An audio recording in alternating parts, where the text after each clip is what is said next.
Hey everyone, I'm Andy Petronic, and this is the Whole Life Challenge podcast. It's the place we connect with extraordinary people, ones who think differently, who have risen to the top of their field, who have vast knowledge, experience, and insights to share, as well as incredible stories to tell.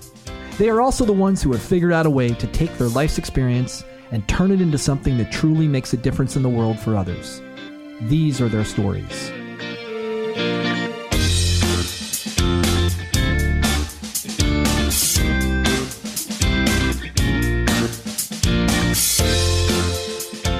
Gang, welcome back.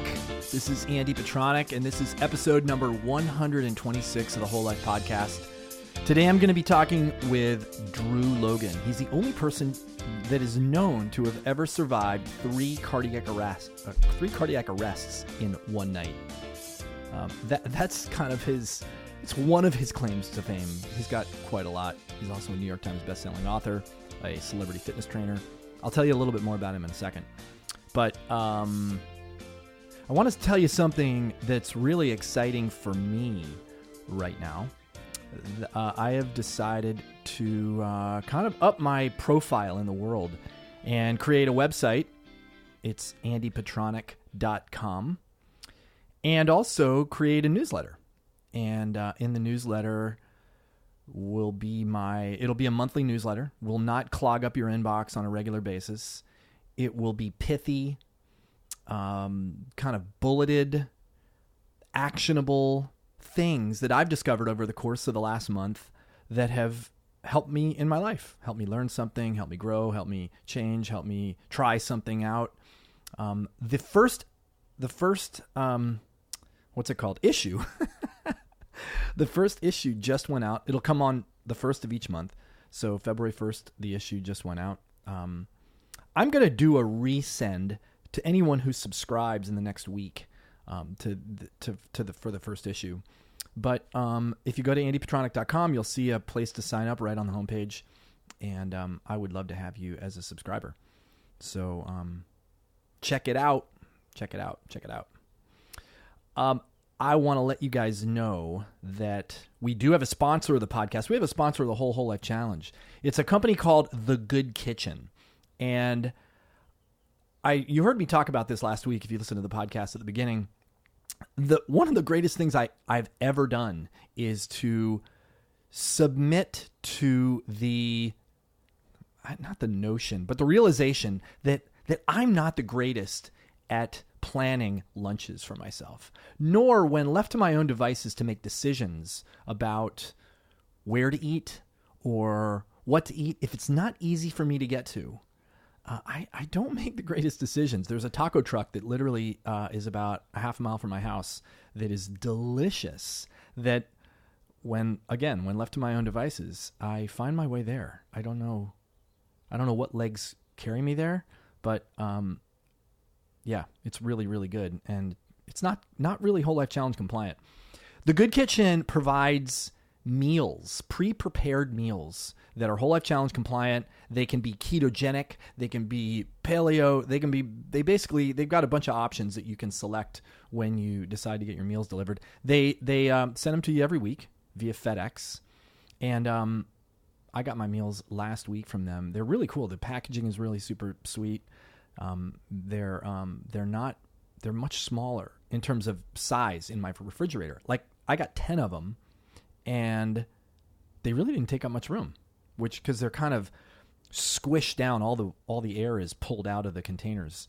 So, they don't necessarily look appealing, but man, when you open them up, I haven't even really been heating them up, and they're delicious. They're absolutely delicious.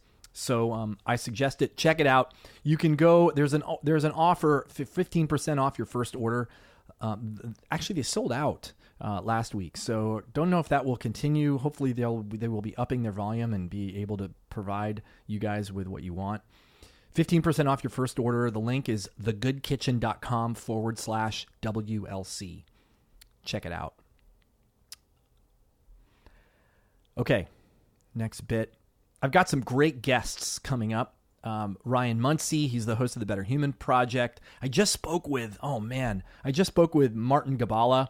He's the author of the 1 Minute Workout. He's an exercise physiologist and gosh, that's some just really great stuff to share about high intensity training and very, very, very efficient workouts. Like literally 1 minute of, it's really not a 1 minute workout. It's really like a 10-minute workout, but it includes warm up and cool down. The hard work is 1 minute. So, and how that's actually worthwhile. I spoke the other day with Diana Rogers. She's a nutritionist and a documentarian. She's the founder of a company called Sustainable Dish, and she lives on a sustainable farm, which is run by her husband, and it's really awesome stuff. I'm hopefully going to have the founder of The Good Kitchen on the podcast coming up. Steven Sashin, he's the founder of Zero Shoes, barefoot running. Yeah, good stuff coming up. Good stuff.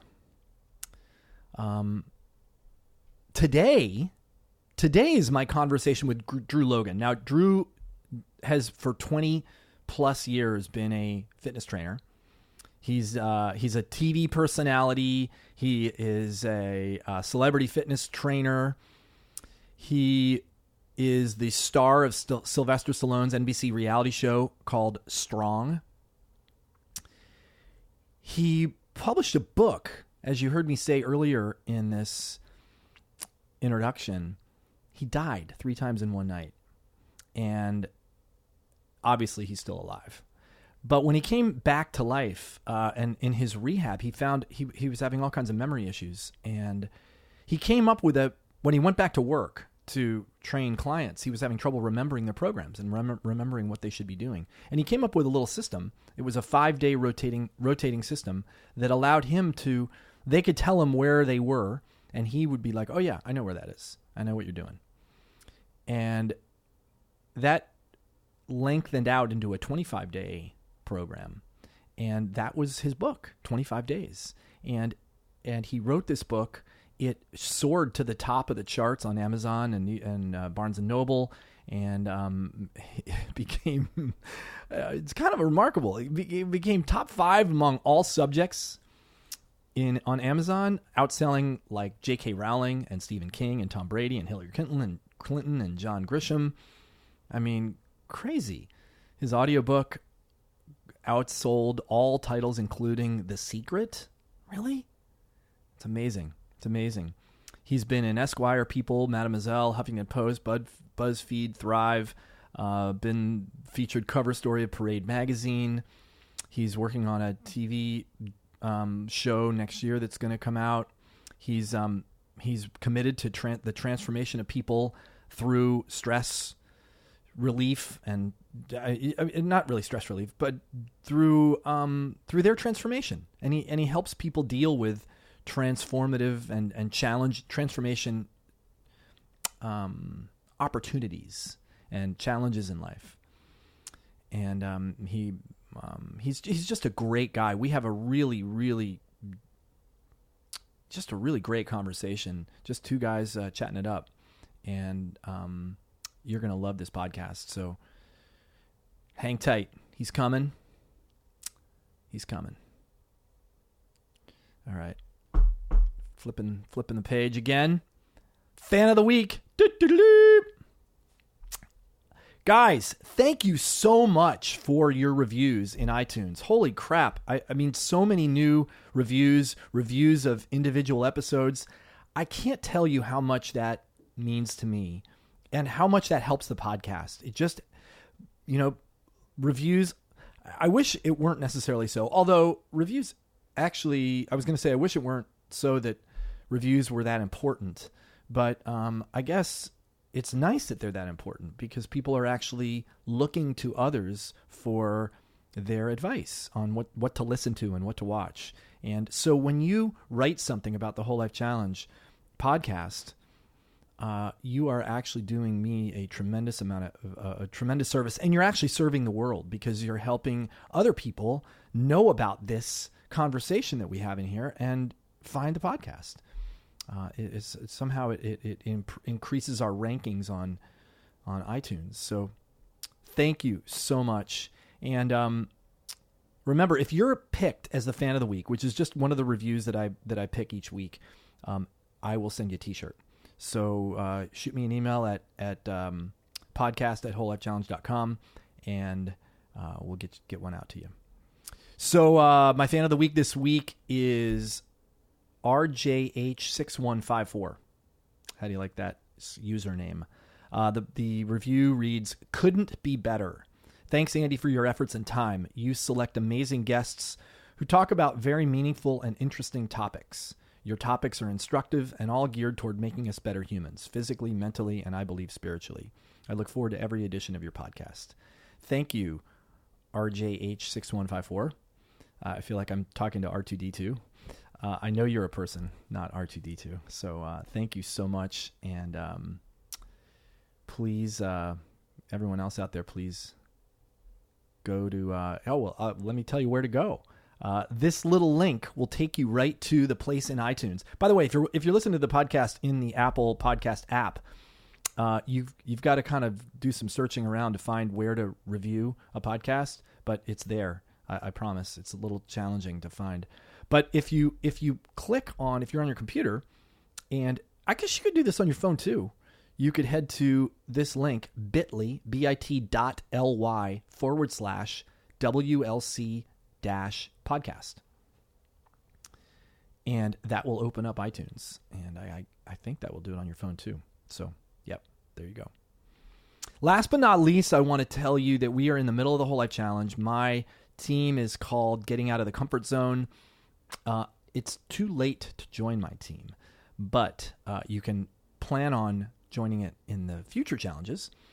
And I don't know if it'll be called that name, so we'll see. Maybe it's. I actually really like the name of this team. And the challenge is going great. I've had some challenges myself with remembering to score myself each day, but I've used up all my mulligans. It's only been 12 days in the challenge. So as always, if you're listening and enjoying the show and you have a question, whatever, hit me up, podcast@wholelifechallenge.com. You can find me on Instagram, Facebook, or Twitter @AndyPetronic. And now let's get on with the episode, shall we? Get ready for the one, the only, Drew Logan.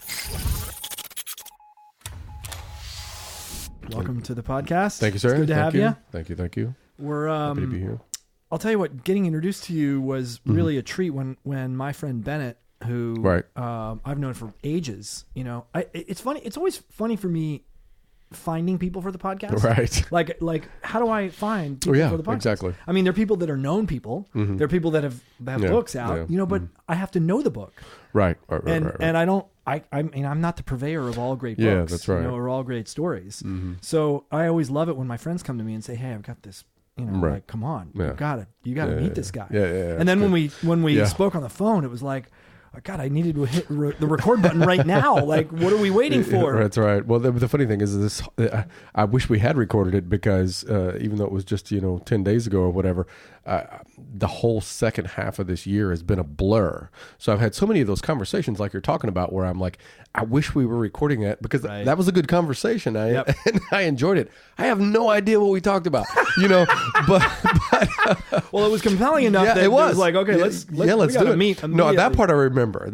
But I've done so many of those, especially since the book came out. But honest to God, in the last year and a half since being on Stallone's show Strong on NBC. Wow. Right. That's one of the things we're talking about.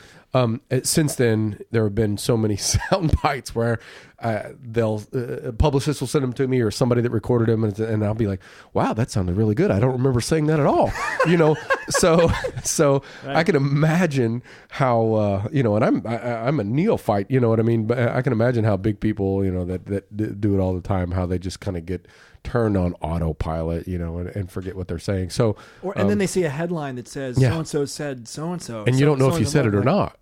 Exactly. Me? Exactly. Really? I don't know if I said it. So, but no, that was really good. So thank you for having me. Yeah, no, it's great to have you. Cool. When Bennett told me a little bit about your story and then you told me a lot more about your story, there were so many directions we could take, and there were so many, I think probably the easiest way to get started is just to tell your story, like how the 25 days book the precursor to the 25 days. The impetus, if you will. Impetus, exactly. If you will. Well, it's really probably the most interesting story, and one of the things that I get most of the time talking about. Whether it's I do a fair amount of either corporate speaking or motivational speaking and that kind of stuff, and we may end up doing more of it as the new year comes along and stuff like that. But the most interesting thing that people like to hear about is this impetus story that we're talking about. And to cut right to the chase,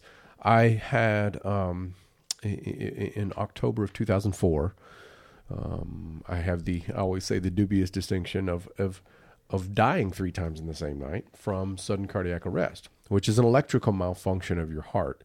It's a rhythmic problem. If the opposing sides of the heart get out of rhythm, even by a nanosecond, it causes a electrical malfunction. And over a period of time, if that's off enough, then what it'll actually do is cause a almost kind of like a misfire or like a mini thunderstorm, if you will, in your heart, and then you're just out. You're gone. Isn't it amazing the precariousness? Oh yeah.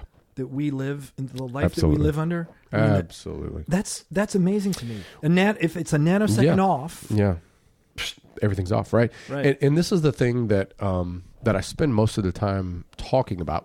And I'll jump back to the story in just a second. But they tested me extensively for probably 5 days. I was in Vanderbilt Medical Center. I was living in Nashville at the time. And, this is one of the most heavily endowed heart institutes in the country, right?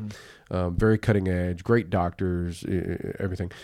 So it's not like anything was missed. I was in the cardiac cath lab numbers of times. I have cameras and scopes inside my heart and electrodes trying to knock things out again, see what's going on.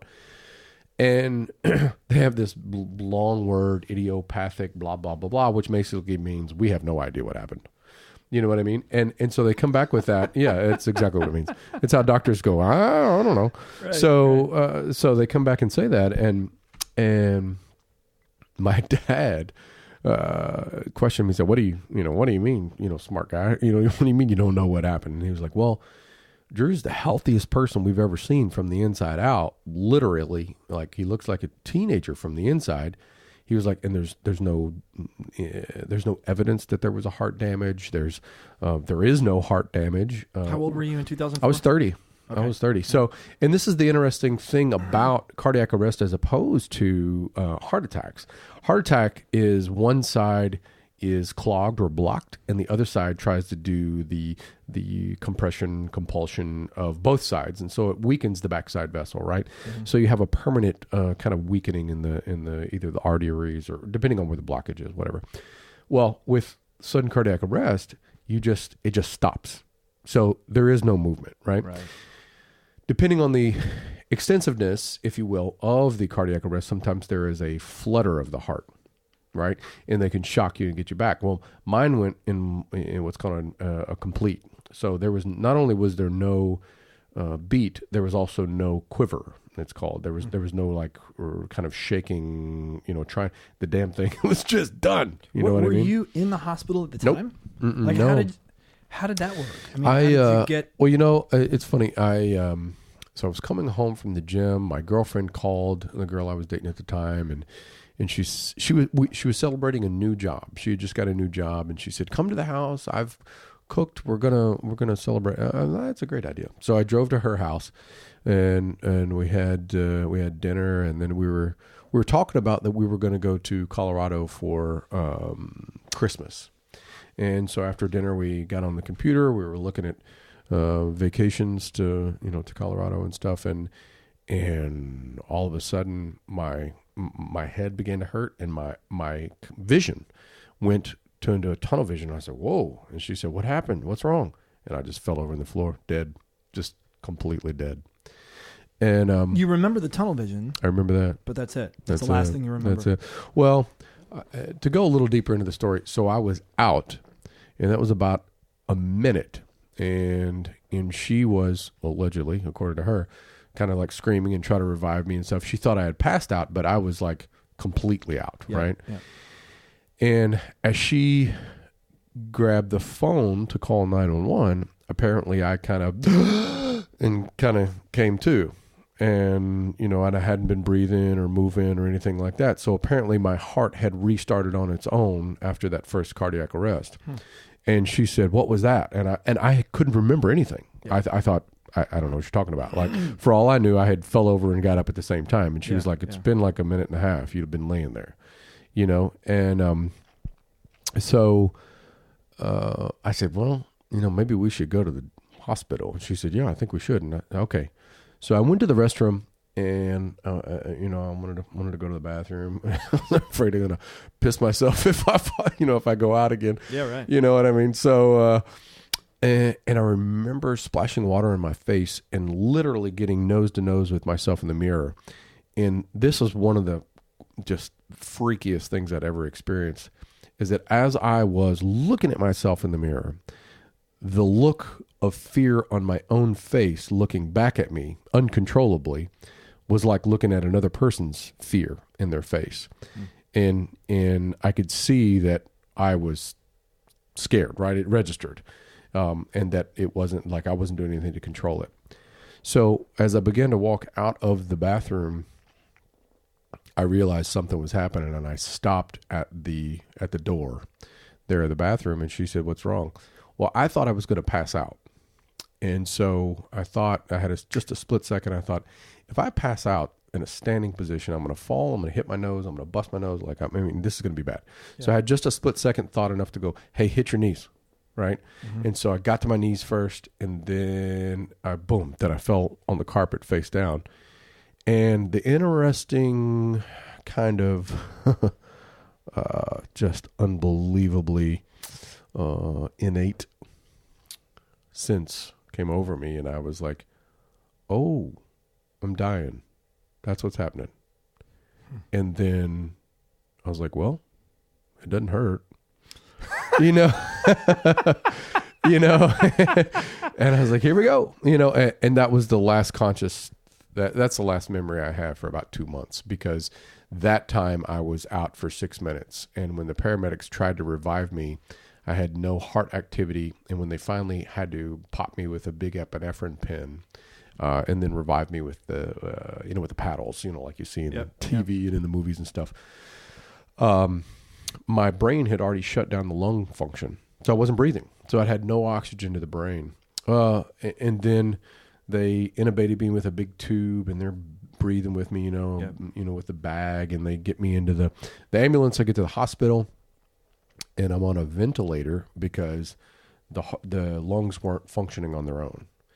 And for a split second, about 2 hours later, I woke up confused about where I was. I had this ventilator, which... But you don't really remember this, or you do? This part is, I actually remember vaguely, because I remember, it felt like when you wake up from a dream and you're confused about where you are, and like you can't get your eyes open, but you know something's wrong. And for a split second, where am I? And I remember that my girlfriend was there. She was holding my right hand, and I was in a bed. And the damn ventilator was down my throat, which felt weird, and I was confused. And she tried to hold me, and then boom, then I had my third one, and then I didn't come out of that for. They revived me. Apparently, they had to shock me. They said like a dozen times or something like that. Wow.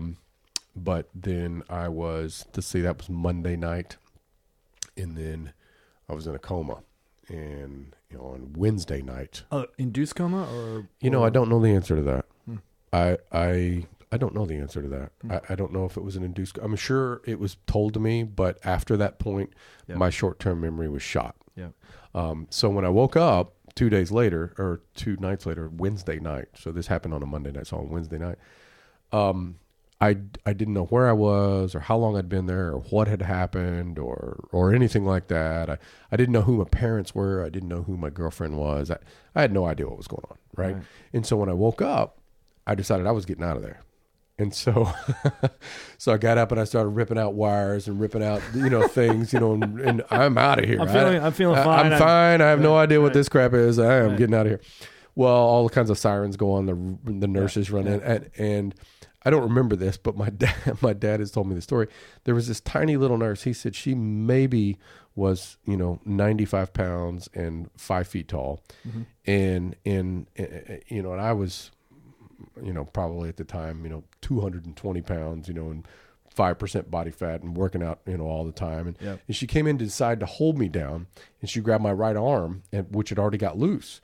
And Dad said she hugged it, and that I was raising her and flopping her on the ground like she was riding a mechanical bull. You know what I mean? Like she was just holding on, because I was trying to get that arm loose to get the, to get the other stuff loose.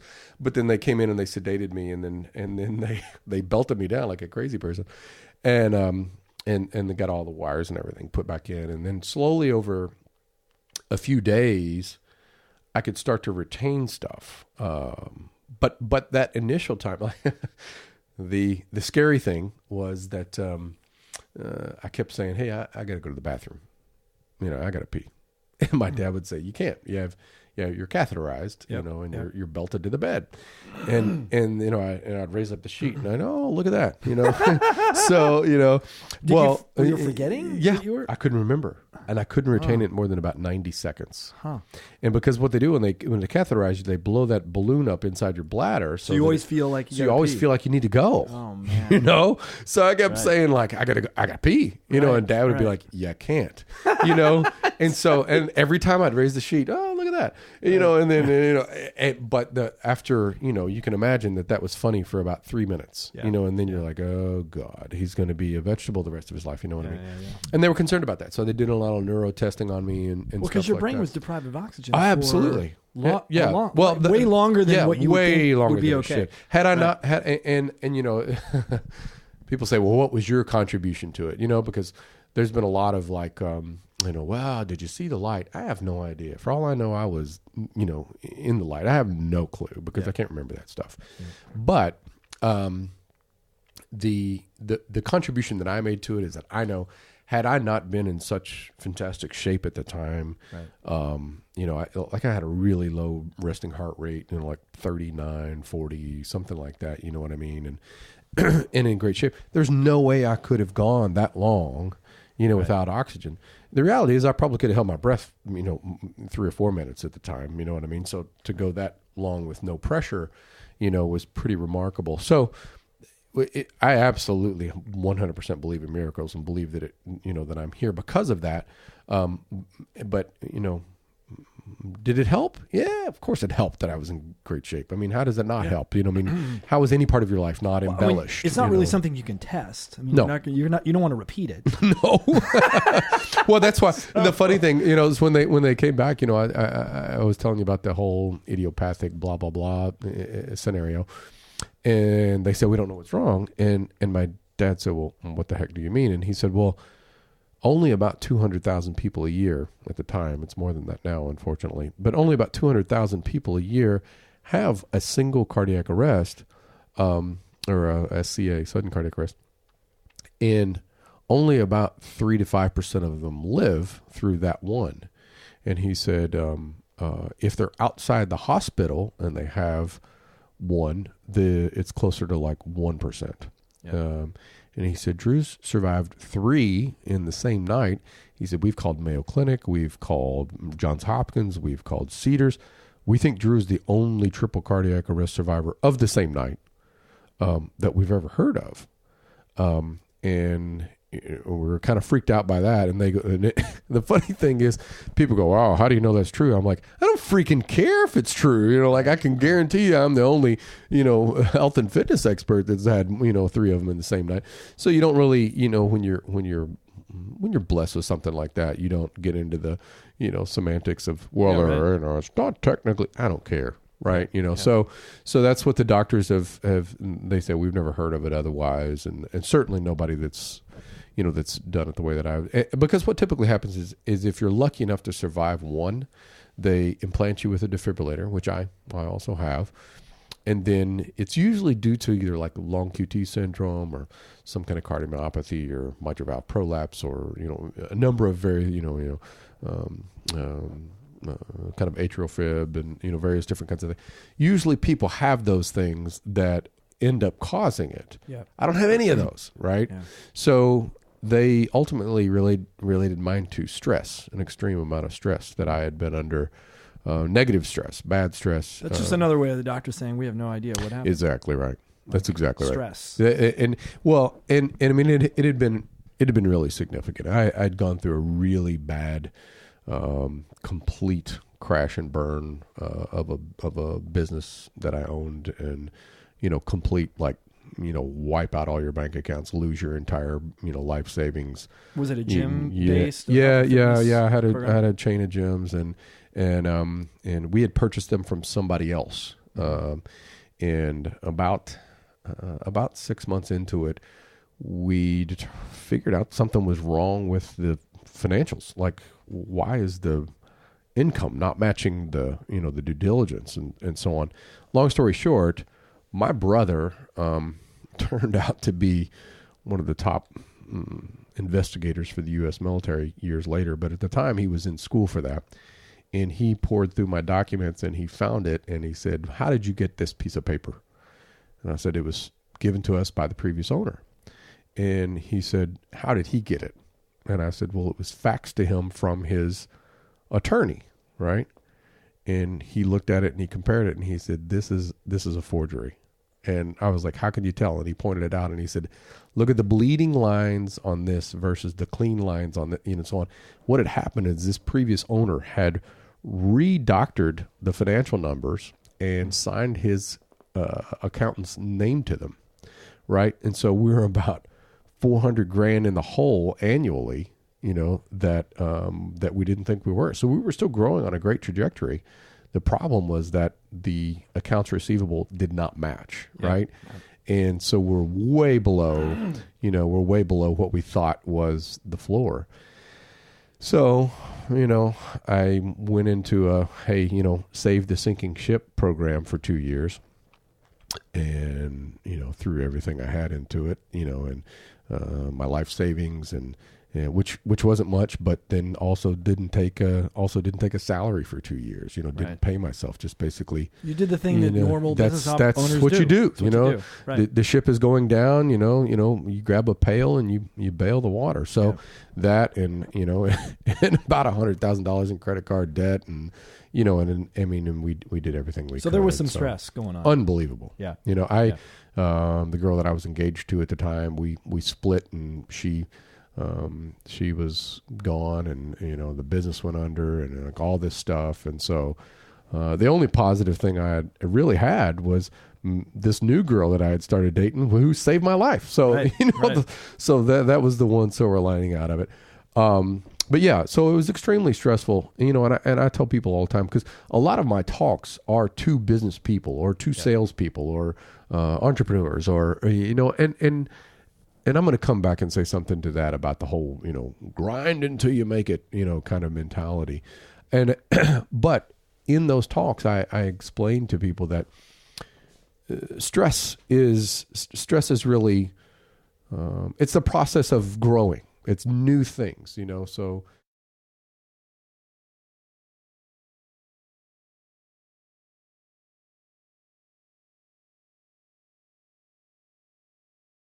And a lot of the talks that I do with various business people or so on, because people say, and this is one of my biggest pet peeves, by the way, is motivational speakers that talk about, if you want to be wealthy, if you want to be successful, if you want to shut up, right? Because the way that they got successful and wealthy was by you people paying them to tell you how to get wealthy and successful.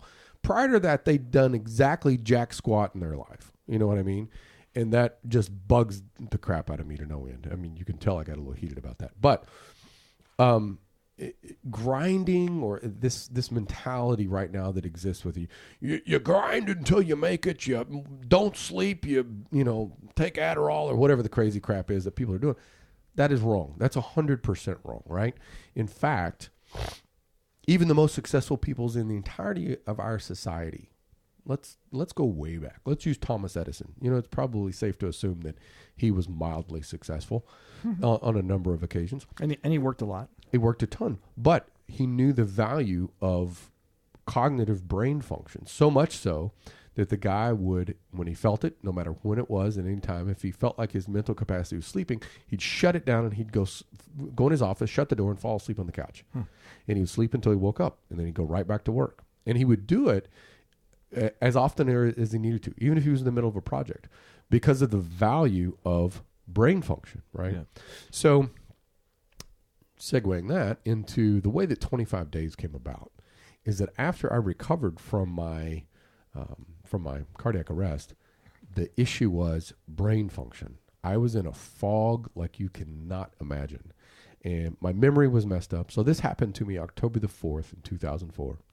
And my first memory that I can still hold with me, that I can still remember, was Thanksgiving. To this day, right? So there's basically 2 months of my life I can't recall. Mm-hmm. I can't remember it happening. I know it was there. I've seen pictures. I was in Halloween parties. I was in costume, by God. And I don't remember being there. That's strange. Yeah, I don't remember being there at all. Right. And I've seen the pictures. So it was a great costume too, by the way. But you weren't drinking, and there have been times in my obviously you weren't. Yeah, right. But there have been times in my life that I don't remember. But they were usually from college. That's called college. Nobody remembers that. There were like 3 hour periods or 6 hour periods, right. Maybe a day period, but not 2 months. Yeah, 2 months. And it's crazy to see that when people go, "Oh, remember," and I'm like, "Nope, I don't." Yeah. And it would be hard, and sometimes it still is. The one thing that stuck with me is if you, say, for example, you and I are having a conversation, we're mid-conversation, and somebody walks in the room, and they interrupt us quickly, and I have to address what they're saying. When I come back to you, I can literally have no clue what the heck we're talking about. Or sometimes even your name. And it doesn't matter. It's not just new people. It's sometimes people I've known for years.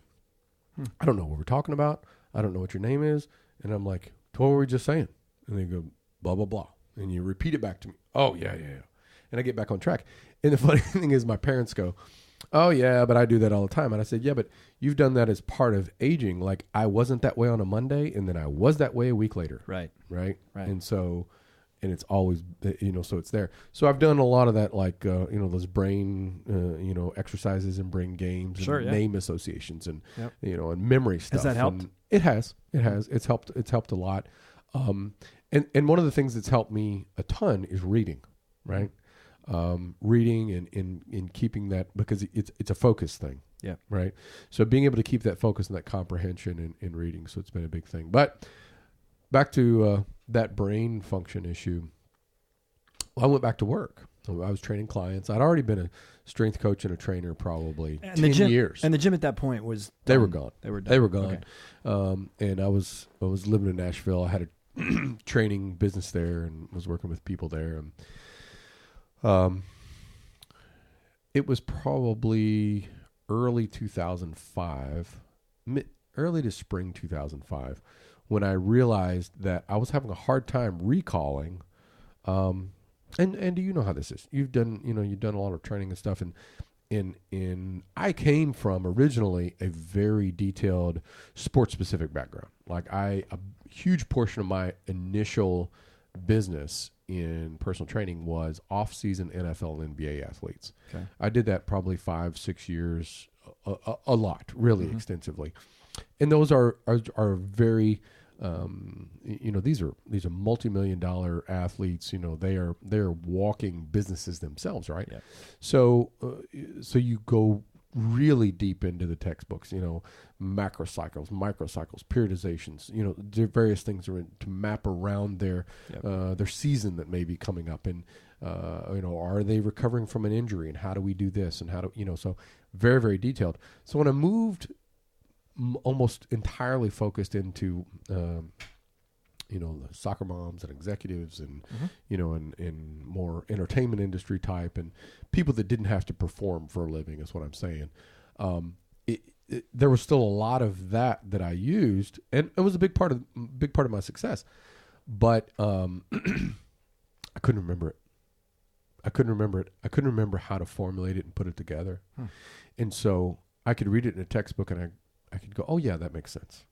But then on the gym floor or on the on the field or wherever I was working with somebody, if it was a starting a new program or just a blank sheet of, okay, we're going to create something for you want to lose 20 pounds. It's just day one. And, it would just be drawing a blank. And I would, like terrible. Of a program that you already designed. No, or just what even to do. The ability to create a new program, the ability to. Because I'm sure you could do that on the spot. I mean, I couldn't then. With this, no, right. Not then, but in the past. Sure. You would have been able to, Absolutely. on the spot, start. I mean, that's what you get good at. Absolutely. Right. Absolutely. You shoot from the hip and you go, let's do this, let's do this, do this, do this. Right. I could not do it. I couldn't, there was no recall. And it was just like, so it just turned into almost an interview. I'd be like, well, tell me what you're doing, right. And so they were just telling me what they were doing. And so I tried to troubleshoot it that way. The reality is that they were all beginners, so they had no idea that I was having a problem with it. Right. But I knew, and it was unbelievably frustrating. So I remember sitting down and I said, I'm going to take a program that is broken down into a 5-day period of time. And at first when I started it, this was called 5 or something. Anyway. And it's broken down into a 5-day period of time, and you repeat that cycle 5 times, which would equal 25 days. Yeah. And it phased the nutrition and the exercise. So it kind of ebbed and flowed day to day. So you were, you have a primary day, or what we might focus, or what we might call our more, kind of more intense work, without going way down a scientific definition of that. And then your secondary day would follow that, and maybe that's more of a, cardio pathway strength, more oxidative, something like that. Active recoveries, different things like that. So it would vary over the course of 5 days, and your calories and your macronutrients would follow that over a 5-day period as well. Mm-hmm. And I implemented. The reason I'd implemented is it was a cheat sheet for me. So somebody could come up and go, hey, I'm on day 13. And I would like, I know exactly where this person is. You know what I mean? So it repeated the same 5 days? Well, over and again? It repeated them.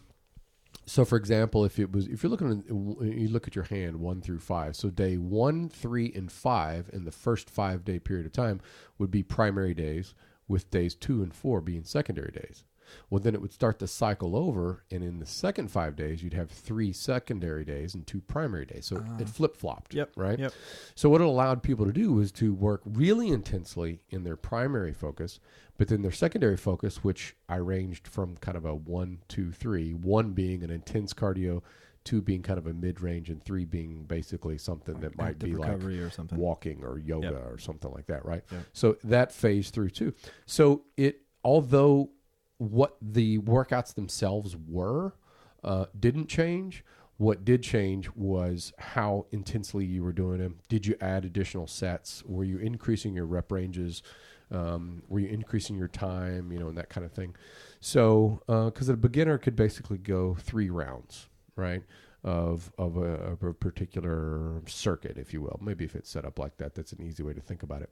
Well, somebody that's advanced, or as they're working more towards, progression, then they're maybe able to do it 4 times around, or in the very ends, or advanced people are able to do it 5 times around. You know what I mean? So I didn't have to deal with what to do. It was just how in depth they were doing it, right? Mm-hmm. So it was a great cheat sheet for me, and I always knew where the people were at any given time. So I literally had a schedule made up, and then be like, Tara's on day 11, and Denise is on day 7, and Bill is on day 12. So I knew where everybody was as they came in, so I could use my cheat sheet. Oh, I know what they're supposed to do. Well, and I created a grading scale that they had to keep in their own journal, where they wrote down their meals that they were eating, because I always create a nutrition program to go with the training. You cannot train a bad diet. I don't care how hard or what your grind is. You know what I mean? You're not going to be able to. So they would keep track of their nutrition. I would keep track of the exercise. They had assignments that they needed to do on their day off. Provided that they did them, they got 100% grade for their exercise, and then we graded the food scale. Broke it into 3 meals and 2 snacks, and each one of those is worth 20%. If they got it right, they got 20%. If they missed one, they got 80% or whatever. So we began to grade this grading scale for it. At the end of every 5 days, we would give them a cumulative grade, and then over the course of 25 days, they got a total grade. So it kind of became like a curriculum. 25 training days. 25 training days. Not 25 days straight. 25 days straight, but But the 25 training days, you have alternating primary and secondary days. Right. So your rest days or active recovery days are worked in. So 25 days is 25 calendar days. It's actually 25 calendar days. Got it. Right? Okay, got it. So, but your primary days are going to alternate. So you're going to end up with 13 primaries and 12 secondaries. Right. And of those secondaries, 4 of them are going to be basically walking the dog. You know what I mean? So it's not so you're not at that point where you're reaching the point of diminishing returns, so to speak, right? Yeah. So what began happening is it began working faster than anything I'd ever done. And not just working faster, but people were enjoying it, and they weren't as they didn't complain a bunch about it. Oh, look, I got a B+ this week, and this person, I got a, and so it turned into that kind of thing. I was like, oh, this is cool, whatever, you know what I mean? Not thinking that it would continue to develop. Mm-hmm. Long story short, very long story, by the way. 10 years down the road, probably 10 years down the road, I was, there was a Navy doctor. I think he's a captain now, which is the equivalent of a colonel.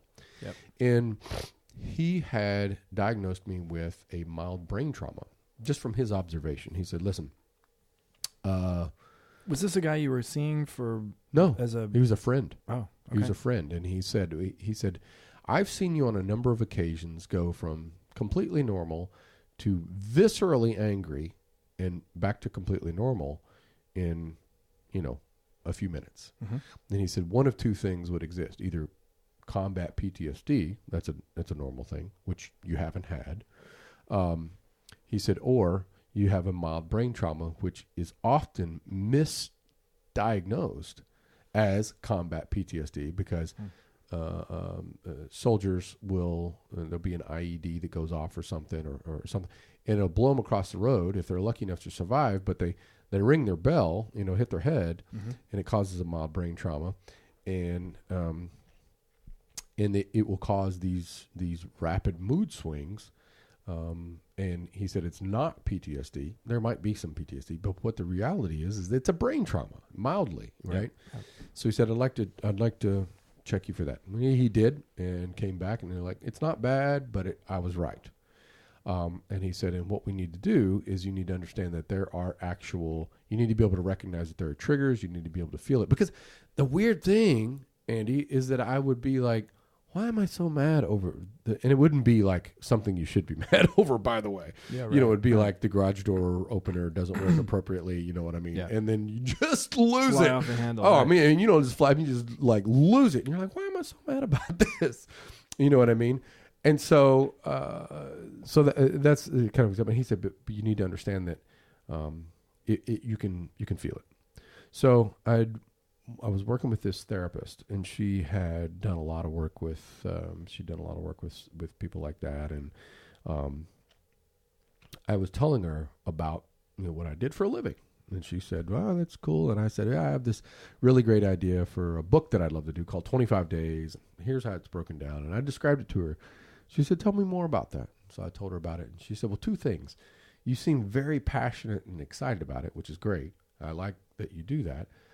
She said, because it creates a certain kind of positiveness or realness in it. Mm-hmm. She said, another thing is you couldn't have created that if you hadn't gone through your event. You're a smart guy, but you couldn't just sit around and made this stuff up, Yeah. And so and she said, but the third thing is what you're talking about is a neurological pattern, in that it's an actual pattern that your brain builds. Excuse me. It's an actual pattern that your brain builds. And she said, she pointed me to some studies. So you check this study out, check that study out.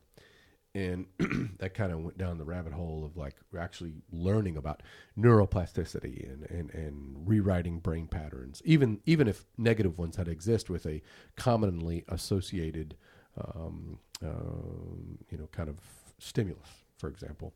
And so, like, one of the things I talk about a lot, and I recently did I was doing a talk actually for the U.S. Army, talk about biggest corporation in the world, and I asked them, I said, have you ever either done a job that you hated but you pushed yourself through it, or a class that you hated, that you studied for, you just pushed yourself through it.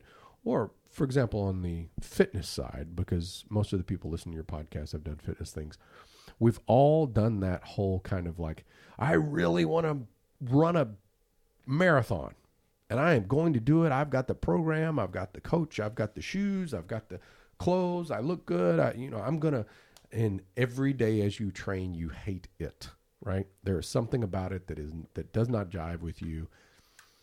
I don't know if everybody's going to be different, right? But you push yourself through it. And we confuse natural growing pains with something that we actually are not equipped to do sometimes. And it begins to create a negative neurological pattern. And this can go back, some people, I swear to God, some people, this developed in PE class in high school, right? Maybe it was from embarrassment. I'm not a good athlete. I'm embarrassed. I hate doing this, and it builds this negative neurological pattern associated with physical activity. Well, my book, 25 Days, says that if you exercise and provide it with the nutrition in such a pattern that it creates a positive brain chemical response through uses of dopamine, serotonin, et cetera, then you actually rewrite that pattern in a period of 25 days, according to this program. And the average there is, research has said that in as little as 18 days, you can make that's where they've seen the earliest changes in brain pattern neuro patterns, being formed, up to about 40 days, in controlled studies, right? But that 25-day period of time is kind of falls in the majority. So it was just dumb luck that I kind of fell into that. What's different about your program, 25 days, and let's say that's me. Let's say I want to go out and run a marathon, and I just want to be positive and think positive, and I don't, can't somebody hate your program? I guess what I'm trying to say, can't somebody hate your program and develop the same negative pattern around the 25 days? Like, they can. How? I don't understand the connection. Right. No, that's a great question. So everything that we eat or the exercises that we do, or and this could go way down, down a scientific conversation that you and I would probably like. Your listeners would probably hate it. Yeah, they're like, screw this. We're fast forwarding through this part. But no. Here's the nuts and bolts of it. Right, is that different exercises have different pathways of energy. We know this, right? And different pathways of energy have different brain chemical response due to those pathways of energy. Okay. As do our foods that we eat. Okay. So if those are repetitive in the same thing, let's say, for example, you run 5 miles every morning. At some point, you are no longer benefiting positively from running 5 miles every morning. You are not only are at the point of diminishing returns, you're doing as much harm as good. You're adapted. You've been adapted, and you're now potentially sliding down. Yeah, you're on the decline, right? So you're actually no longer beginning. You're no longer benefiting, right? There's an old adage in fitness. I'm sure you've heard it, and many people have. It says the best workout to do is the one you're not doing. Right. And you can take And I go to great lengths to say in this book, listen, if you don't like my exercises, awesome, do your own. If you don't like the nutrition, fine, find something that works for you.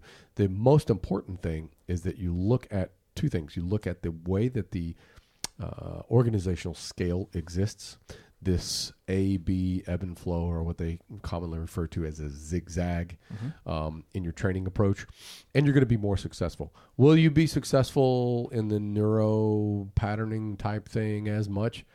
I don't know, because our research and everything really comes from the standpoint of saying that this particular kind of workout and this particular kind of nutrition benefits from a brain chemical function response, right? And in doing so, it builds these positive patterns. If you want to change that, I completely understand, and that's great. But do it in a way that it sets you up for potential long-term success by being able to continue to benefit. And to use my previous example of somebody running 5 miles, don't run 5 miles every day. Run 5 on day 1 and run 1 on day 2. Right. And run 3 on day 3 and go for a walk on day 4. And run 2 on day 5 and go swimming on day 6. You know what I mean? Yep. So those are all completely different pathways that are all completely doing something different, even though it is running. And you can vary the pace at which you're running. Mm-hmm. You know, it was really neat talking about earlier that I got to work with the Army. I just shot a TV show with the Army back in September called Boss Strong. And it was a competitive fitness reality show.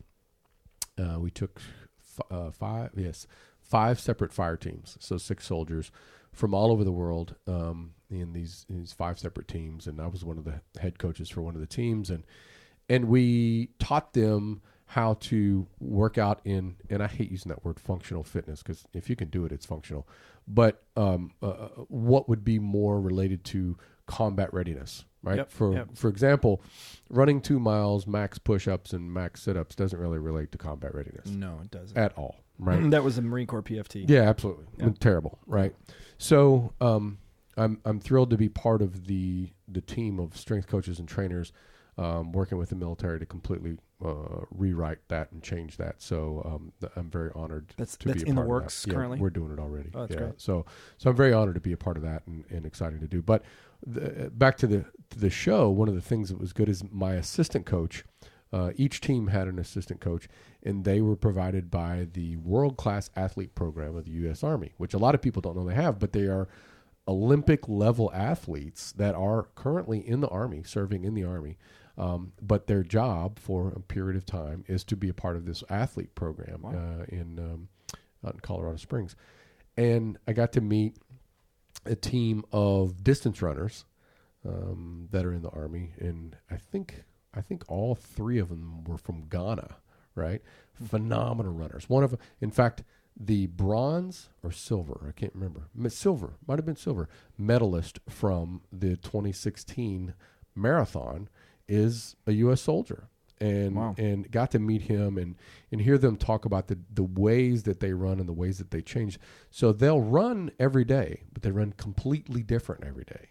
And, you know, on and off their pace and so on. And as we talked to them, they explained it's because the energy pathways are completely different, right? So am I out running? Yeah, I'm out running, but I'm running at, 50% of what my pace is. Now, when you see them, they look like gazelles, even though they're running at 50% of pace. I mean, like I couldn't sprint that fast, but so that's kind of what I'm talking about is that changing and ebbing and flowing. Undulating. Zigzag, A-B. There's a lot of words that have been used for it. So that's really the... Fartlek. Yeah, fartlek. Yeah, absolutely. Fartlek. Yeah. I love that word. Yeah, I just like saying it. Yeah, me too. So that kind of training, adaptation to what you're trying to accomplish is more likely to give you an outcome that is exponentially successful, right? So, but our research and our program takes it a step beyond that and says we want to actually control the brain chemical response and the energy pathway by making you utilize fat as energy as opposed to the sugars that are maintained in the glycogen stores in the muscles, ATP, and in the grading scale, right? A lot of people don't realize the grading scale. The magic of that is that it works with. We've been doing this since we were in kindergarten. Right. Take the test, get an A, get a gold star. Right. Attaboy pats on the back. You know what I mean? It creates this dopamine response, right, in a positive way, right? Every time you get a raise, every time you get a date you didn't think you were going to get, every time you find a parking space that you didn't think you were going to get. Right now during Christmas, parking spaces are terrible. You're like, yes. Believe it or not, that yes feeling, that is a dopamine response to some level, right? So if we can create that, if we can replicate what the educational system has done, then we are creating just one more way of validation and one more way of kind of approving of the process, right? So it's not just how am I eating, how am I working out? It's creating that graded process. So that was really something that I fell into. That's how 25 Days came about, and it's been great, man. It's been fun. It's been really successful. We I think the book actually came out when I was filming the Army TV show, September the 12th. And then the 1st of October, I was on the cover of Parade magazine. Cool. And then it blew up, and it was really fun. I watched it go up the ranks on Amazon and on Barnes and Noble, and I'm passing Tom Brady, so I took a picture of that, and I'm like, yeah, Tom, take that, what I mean? And I'm not a Patriots fan. Yeah, so okay. Good. So you anytime love it. you can beat Yeah. Tom Brady, that's a big day. So anyway, and then but we were going up not just the health and fitness charts, but we were going up all publications, right? And which was just unheard of, because at one point we were like, number 530, and then within days, we were like number 13, number 12, number 11, that kept going up, We passed J.K. Rowling and Harry Potter. We passed Stephen King. We passed John Grisham. And I'm like, what is even going on? Like, what the heck? And we passed Bill O'Reilly, passed Hillary Clinton. You know what I mean? I took a picture of that one, So it was super exciting and super successful. And it was a bucket list item for me. My mom's a school teacher. Do you attribute any of that stuff to the things you did to make that happen? Like, did you have a team around you that organized your PR and organized your stuff? I've got a great team. I've always believed that there's no such thing as really making it on your own. You do what you can, right? I mean, like, I'm an expert at what I do, and I really want to work at experts in what they do on all of those other things. Yeah. I had a fantastic co-writer, Maya Murphy, who is a brilliant writer, and he made me. He got my voice right. The book sounds exactly like me, really. Right. And not only that, but he expressed to me. When I first talked to him, I said, "Listen, I really like writing, and I'm a good writer. I think I could do it." And he says, "I don't doubt it, and I've read some of your writing." He said, "But what you have to understand is that the sophistication of people's reading is different now than it was 5 years ago, 10 years ago, or 20 years ago." And he said, "And so you might write brilliantly in, kind of stream of consciousness." He said, "But the idea is it has to read like a sophisticated or a current or modern reader may read." Mm-hmm. He said, "And that's what I do, man." And I'm like, you know what? You're 100% right. And so he did a phenomenal job. And Myatt, he's written a bunch of the men's health books. Mm-hmm. He's the one that's written. I think he's actually written all of the men's health books in the last 15 years or so. And they're all great. Myatt's a great writer and a great guy and a good. He's actually a strength coach himself. Oh, really? Yeah, I mean, cool. Not by trade, but he did it. He went through it and he knows it and he applies it for himself and he lives that life. So, mm-hmm. So that was a great partnership. And then I've got a fantastic PR team, 777 PR. They're really good, and they'd worked with Jillian Michaels and all of her books, and Allison Sweeney. They'd been PR for The Biggest Loser and for NBC and for Dave Asprey and Bulletproof Coffee, and so they'd been around. A fantastic team, and really thankful for that. And my agents, I'm with the David Black agency in New York for my publishing, and then all my TV stuff and so on. I'm with the William Morris Endeavor. Did you have all this stuff set up before you, like, when did all this stuff come about? Like before the book?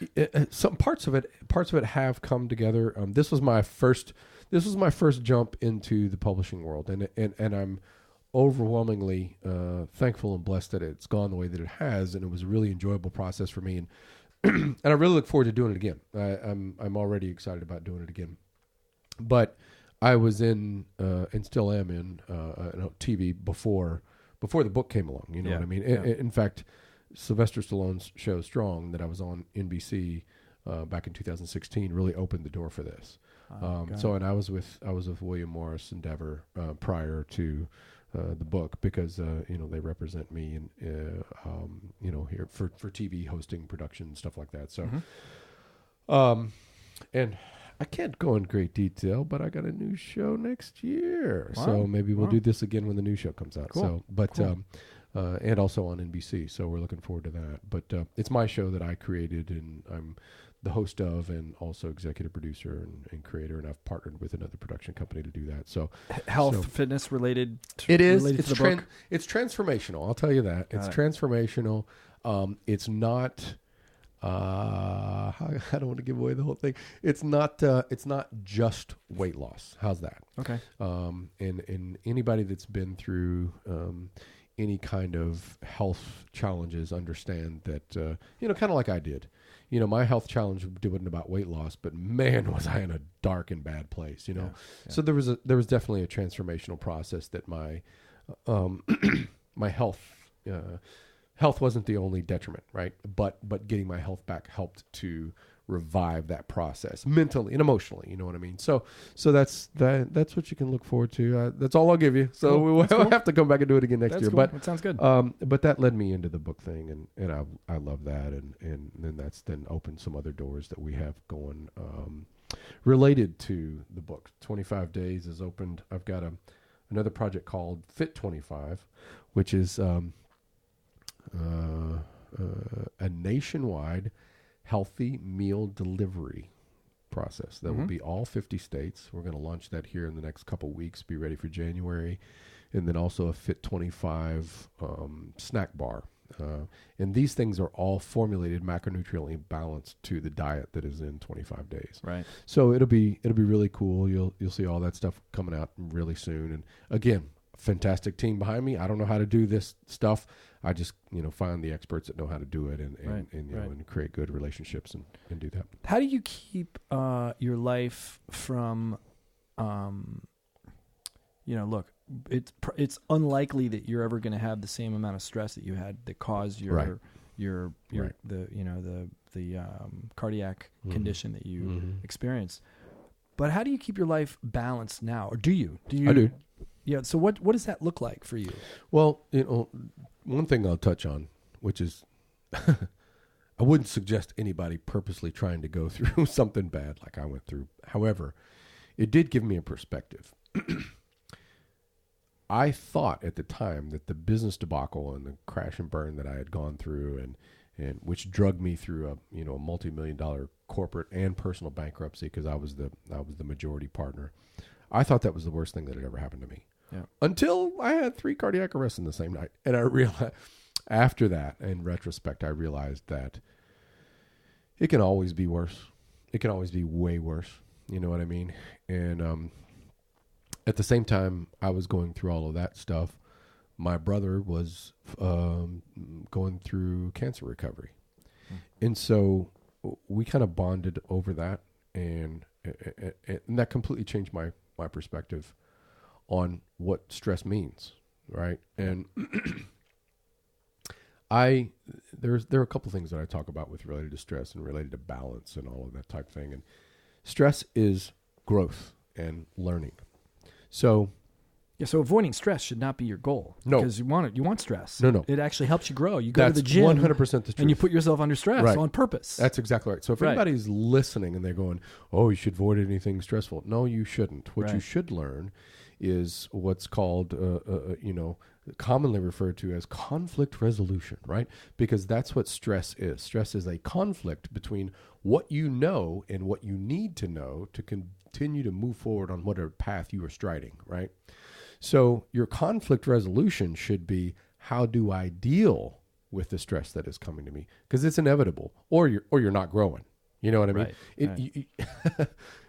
You ever meet a new mom? There's no way you're going to tell her, now don't be stressed. She's a brand new mom. There's nothing more stressful in the world, right? It's impossible. It's impossible to be a new mom and to not be stressed. Because you are literally packing your parachute on the way down. You have no idea. I don't care how many books you've read. Right. You have no idea what you're doing. And God bless you moms out there that are listening for doing it. But I mean, look, I'm going to put dads in that category too. Yeah, I was one of those. Right. It wasn't as stressful as mom, but it was still stressful, and it was new. I mean, the moment that I realized I had this little peanut to put in the strap in the car seat that I didn't really give 2 shits about before I got to the hospital, suddenly I gave 2 shits about the car seat. Yeah, I'm like, did I put that in right? Yeah. Is it? I mean, like, I checked all the straps. They're going to let me home. They're going to let me go home with this thing. Mine?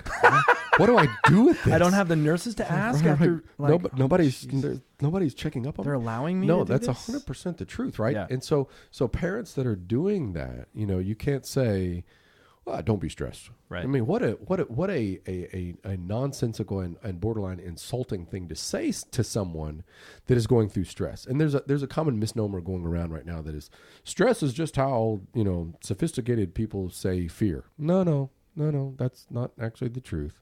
Actually, the truth is you're probably pretty good at driving at whatever is comfortable for you. And here in California, where some of us are even comfortable driving on the 405, which is awful. However, take somebody that is comfortable in driving on the 405 and put them in an Indy car with no experience and throw them out in the middle of the track and go. It's going to be stressful, right? Right. But you better adapt or you're going to get it run over, right? So it would be nonsensical to say that as I just got a promotion into a new position that I shouldn't be stressed. As I just got into a new relationship that I shouldn't be stressed. As I just became a parent. As I just fill in the blank, right? It's stupid to say I shouldn't be stressed. Yes, you should. What you should learn is how to deal with stress. And that's what I'm saying here. So I have a routine that I do that works really well for me. Some people do meditation. I can't do meditation. 10-minute meditation turns into a 90-minute nap. I am out. I cannot. And I've tried. I really want to be able to do that whole and your mind is silent and I am out. I just cannot do it. So for me, I do a moving meditation. Mm-hmm. I'm up really early. I get up really early. I think I told you I got up at 4. Yeah. And I have 3 dogs. I don't have kids, but I'm a dog dad. So I have 3 dogs. And I usually don't take them all, but I'll take one of the dogs or a couple, and I go out and I walk in the dead silence and in the dark. I don't wear headphones. I never wear headphones. I don't listen to music. I don't want to be pepped up. I don't want to be. I don't want to hear a podcast. I don't want to hear. I don't want to hear anything. I want to hear the dog's toenails on the concrete, my walking and breathing. Mm-hmm. And that's all I do. That's first thing you do when you get up? First thing when I do. I drink 20 ounces of water, no coffee. 20 ounces of water to hydrate the organs, and then I walk. And all I do is breathe and walk. I usually go about 45 minutes or an hour. Oh, wow. It's a good long walk. Just walk. Mm-hmm. And it's not the same on a treadmill, boys and girls, I'll tell you that. Because you're not propelling yourself. You're just picking your feet up under a moving belt. So actually propelling yourself forward on a walk outside is completely different. So if you can do it, get up and do it.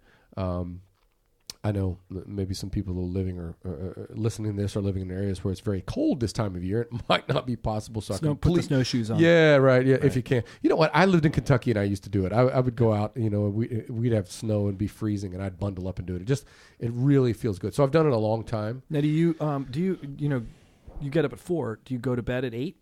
No, I'm really kind of a stickler for about that 6.5, 7 hour thing. Okay. But I really micromanage my days down to the probably 15-minute interval. There's really not any time where I don't know where I'm supposed to be or what I'm supposed to be doing. So, including your bedtime ritual and the whole thing, like what time you're going to bed. Absolutely. In fact, I told my business manager I don't expect any responses from me after a certain time because I shut it down. Yeah, right. And it's probably usually 7:30 at night, and I just stop responding. The computer's off. The phone might be on, but unless it's something we've really got something that we've got to hammer out, it's not happening. Yeah. I'm going to be in bed. I'm going to be in bed probably by 9:15 and asleep shortly thereafter, and I'm up at 4 and I'm going.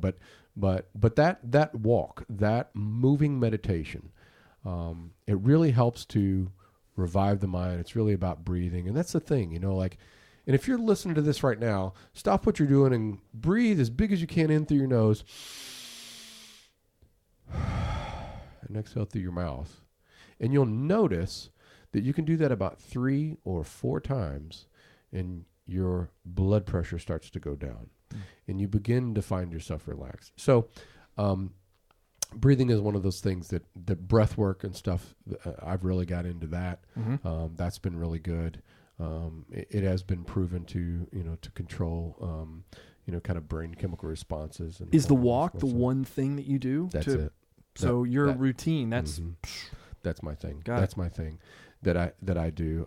I wish I could I wish I could do meditation.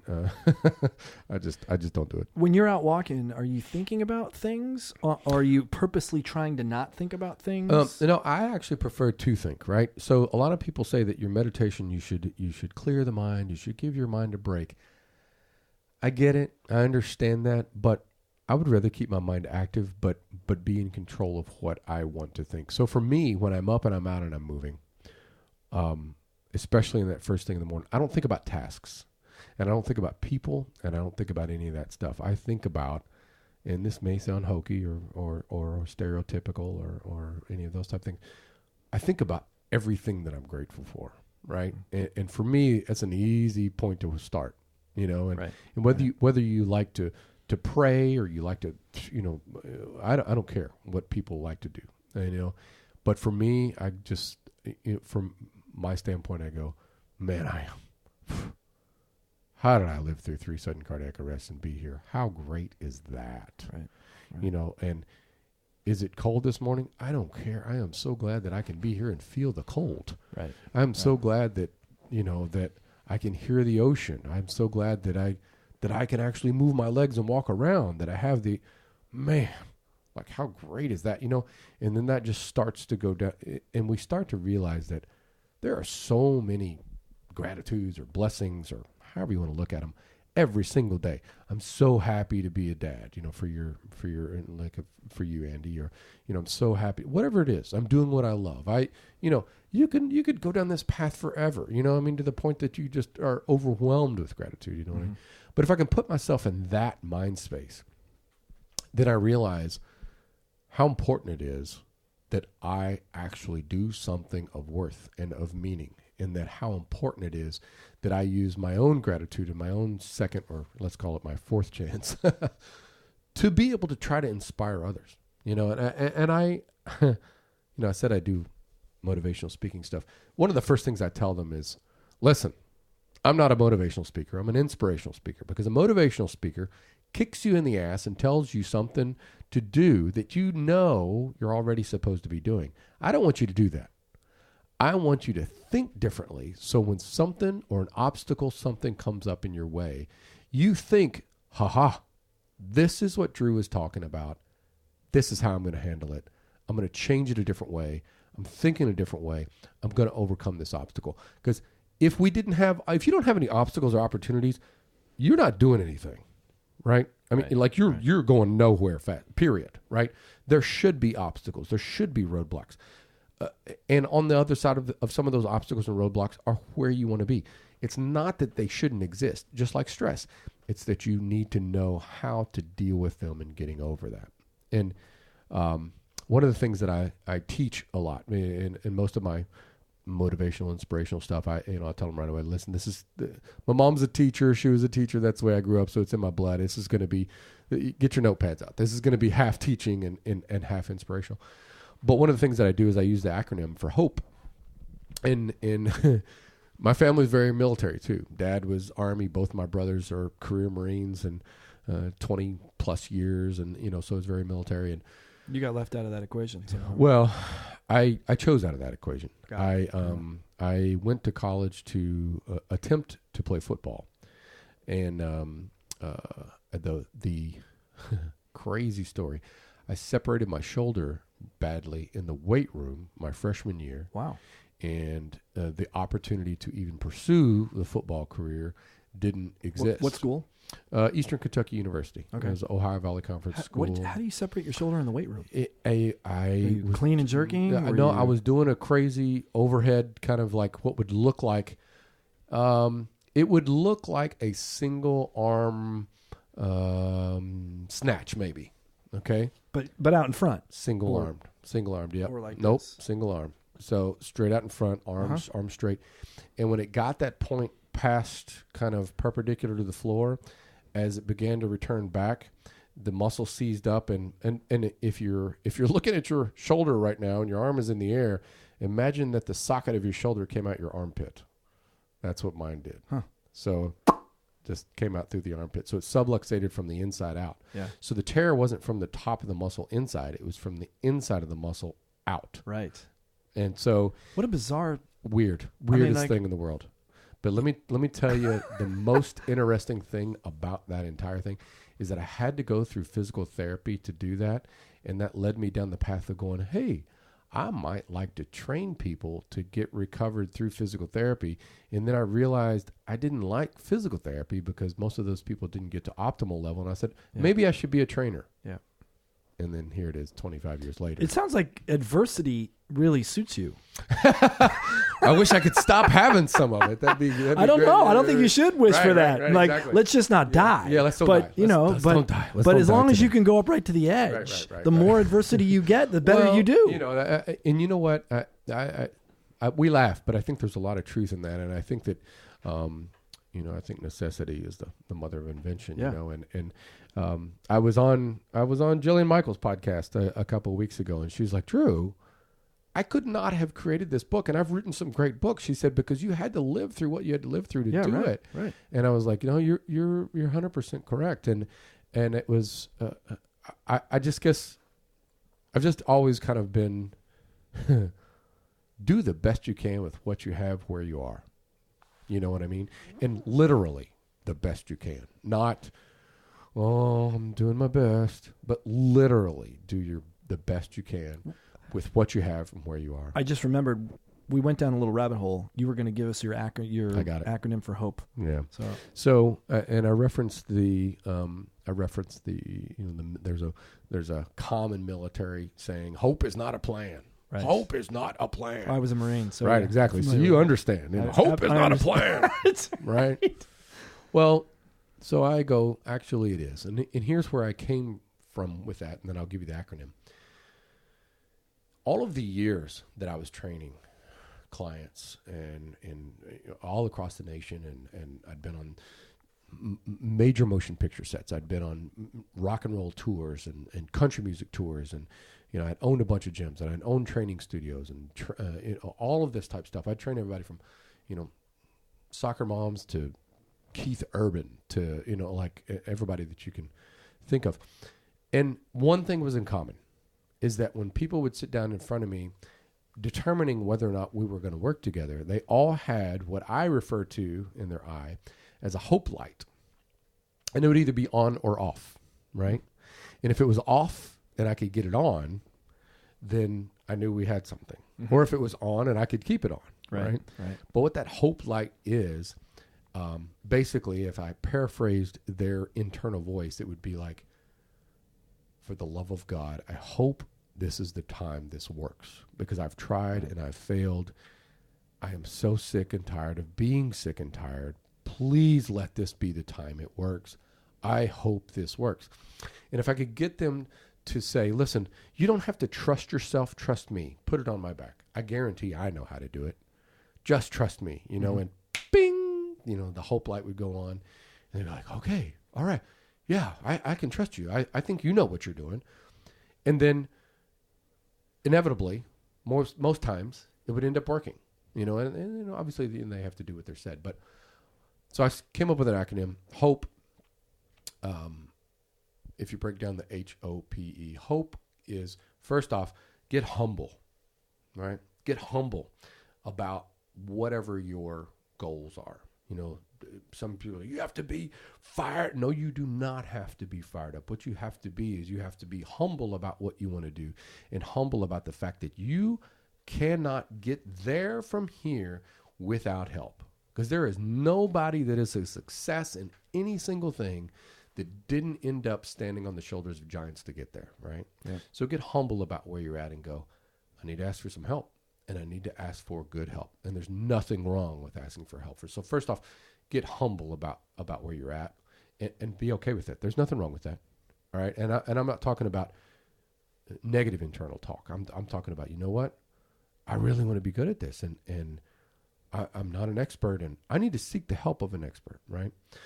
The next, but I have two for each one. So first off, get humble, and then be honest with yourself, right? Be honest about where you are, right? Most of us lie about how tall we are. You know what I mean? So like be honest about where you are and where you want to go, right? Don't go, well, I do eat very healthily. Like The hell does that mean? If I had a nickel for every person that said that, I'd be a bazillionaire. Yeah, right. What do you mean you eat very healthily? You need to lose 150 pounds. Everybody says that. How do you eat very healthily? That's right. And no, you do not. Right. So let's be even honest. if you only have 20 pounds to lose. Yeah, right. There's a good chance you don't. You don't eat healthily. Right. You don't. Right. But so let's get honest with ourselves. And it's okay. It's okay to be honest with yourself. That's not a bad thing. In fact, the sooner you can get humble about what you need to do and honest with where you're at, then you're on the path. Mm-hmm. You're on the path. You're going to make it. Next is the opportunities. Look for opportunities and the obstacles. A lot of times they're the same thing. What's the low hanging fruit that I can capitalize on in helping me along my journey? What opportunities exist for me? And you could use opportunities and obstacles interchangeable. Well, have you read The Obstacle is the Way by Ryan Holiday? Oh, yeah. I mean, the obstacle is the way. Well, look for them. Which is a great, obstacle is the way is a great quote from Marcus Aurelius. Yeah. And one of my favorite quotes is to rely on. But a lot of time, and what they mean by obstacle is the way is that obstacle is a roadblock. It's a barrier to entry, so to speak. Whether it's, hey, I want to start pick something, I want to start a business of whatever kind. You're going to have obstacles because there's stuff that's in your way. Learning about the lease process, getting the lease, getting the location, that's an obstacle. You wouldn't say, well, I'm not doing that because I got to get a lease. Well, if you want to be in business, that's what you got to do. Yeah. So your health or your mental capacity or your emotional well-being or your relationships or whatever it is, you're going to have obstacles and you're going to have opportunities. What's the low-hanging fruit that I can capitalize on? Let's see, I drink 3 sodas a day and eat 2 Twinkies. The opportunities are I could stop doing that dumb crap. Okay, that's an easy opportunity, like low-hanging fruit. That stuff's got to go. Then what's the obstacle? Well, I eat that way because I don't know what to eat. Aha! So the obstacle is lack of information. Well, pick up my book. If you don't pick up my book, pick up somebody else's. Start to feed yourself. So that's an obstacle you didn't know, right? Then you move to the P. You say, I'm going to be, what's the plan? And I'm going to get poised, right? So people say, well, I don't know what to do. Okay, well now I have a plan. How am I going to go about executing my plan, which I'll execute and evaluate's the E part. But my plan is such and such. I'll lay out exactly what that plan looks like. A lot of people go, this is the one right now that I'm just tearing it apart lately and throwing it under the bus. This whole trust your process. Mm-hmm, mm-hmm. What in the hell does that mean? Trust your process. Your process is only as good as the evaluation of each process at some point. That's why my plan is at the end of every 5th day, you're evaluating that process. Because if you're not evaluating your process, there is no process to trust. You don't just go, well, I'm trying. I'm out there. I'm humble. I'm honest. I have opportunities. Trusting it. Well, you got to have a plan. And that plan has to have some kind of benchmarks along the way, right? That says, on day 5, I got to look back at the way I was over the previous 5 days and what was I accomplishing, right? And I have to be poised for a plan. Imagine yourself, this plan is a battle plan. It's a fight plan. It's you against whatever your odds are. You got to be poised in that position, right? And I don't mean you're out in the, in the front yard, ready to fight. I'm saying put yourself in that position, whether it's you have to get up in the morning and do a walk or you're I don't care if you're doing a positive, kind of incantations every morning and I'm smart, I'm whatever it is that you need to say, I'm capable, I'm whatever. Poise yourself. God damn it, people love it. Yeah, that one there. What's that guy's name? I think that's Stuart Smalley. Is it Stuart Smalley? Yeah, right. And God darn it, people like me. Yeah. No. Well, hey, you know what? There's some people listening and you want to do that. I don't care. Do that. Yeah, right. But you have to poise yourself to execute that plan. Nobody just strolls onto the field to a football game and then wins. Or, you don't see boxers kind of casually strolling to the ring. They're poised when they get there. There's a look in your eye. There's determination. You're poised. You're ready to go. And then you execute your plan. Or you have your plan. So it's developed. And then the E is the execute and evaluate, right? Mm-hmm. So you need to execute what that plan is. You need to execute that plan with poise. You need to execute that plan with poise over whatever those obstacles are and then the opportunities that exist by being honest about where you are and humble about your need for help, right? Mm-hmm. And then at the end, you're going to evaluate it. How did I do it? And this isn't a long process. You can do the hope plan, as I'm calling it. You can do it every 5 days because that's the way my program is set up. Right. You might have to do it every day in the beginning, because don't look at your program at going, and I don't mean just physical, but don't look at your program being like, I'm only going to be successful, at week 12 when I've got my bikini body or I've got my six pack or my, whatever. Well, if you're waiting for that external you're screwed. Gratification, you're screwed. Right. When the reality, it may never come. It may never come. Probably the way you have it pictured in your head will never come. Yeah, right. I mean, because everybody's got a crazy imagination about the way they think they should look, which goes or will back to look. being honest. Right. Which goes back to being honest. So that's kind of the point I'm making is that you can be successful. I mean, I get a hold of people. I'm like, I can teach you how to be successful in the next hour. Right? There's something that I can show you, whether it's you're not going to have soda and instead you're going to drink water, or for every 90 minutes that you're at your desk, you're going to get up and you're going to walk around for 9. I mean, walk to the bathroom, walk to a different floor on your office building and go to the bathroom somewhere else and walk back. That'll take you 9 minutes. Yeah. You're going to spend 9 minutes surfing Facebook anyway, Right. Forget that, right? I can show you how to be successful in the next 90 minutes. So start there, and you may need to evaluate your process every single day to keep yourself on track. Right. But so for me, hope is actually a plan. That's cool. Yeah. I really like that. So I really like the analogy, and Yeah. I like the words you came up to. Yeah. Because hope for me, I go back to the military definition of hope, and that ain't no plan. No, it's not. In that version of hope, or what most of us think is hope, is it's just wishful thinking and kind of pipe dreamish, and it's like, Drew, you're a really intense guy. Do you have fun? I do. Well, you know what, man? This is fun for me. Like this is really fun for me. And the other side of me is really kind of, I told you I have 3 dogs. I love dogs. I'm always either rescuing them or finding them homes and stuff like that. And I have a service dog that works with me. He's a cardiac alert dog. And he's trained to smell rapid increases in cortisol hormone. What? Yeah. Yeah, it's pretty brilliant. You mean that smells? Yes, it does. It does. And does it come out in like body odor, or what is it? Well, so the way that they teach it, it's mostly in the saliva, Wow. but they can absolutely smell it in the body odor. He'll come up to me, he'll lick the palm of my hand sometimes, but his function is to, if he smells rapid increases or things like that are what he perceives as dangerous, he is attached to a leash that's usually either to my gym bag or around my waist or something, and he'll pull me down to the floor, make me sit down, and kind of he'll get right up in my face and he'll smell my right at my breath, right, and I just trying to go, okay, so I know what's going on, and so I check to see if I'm stressed out, because I have the defibrillator implant. So if my heart were to stop again, it'll shock me and keep me alive. Has that happened? Nope. No, never has. So do they, well, I mean, it seems like a silly question. Do they test it? Yeah, they do. Yeah, they do. In you? Mm-hmm. Yeah, they have a thing that looks like a halo that is connected to a computer. Because you don't want it to accidentally do the wrong thing and stop your heart. Right, exactly. Right. So they attach this thing. They just lay this halo over top of the device in my upper left chest. It's connected to a computer, and it's kind of like, the onboard computer in your car. It knows what's happening to me, 24 hours a day, every second of the day. Right. So, and they check the battery life and stuff like this. And so, do you have to change the battery on it? Yeah.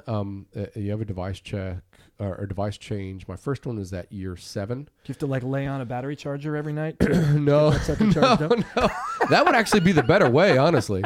If anybody out there is listening, you can develop a wireless charger for the... No, that'd be great. No, you actually have to go in for an outpatient surgery, and they... Oh, wow. Yeah, they cut it out and put a new one in. And technology's changing. So this one will have a longer life. This one will go about 9 years, they think. So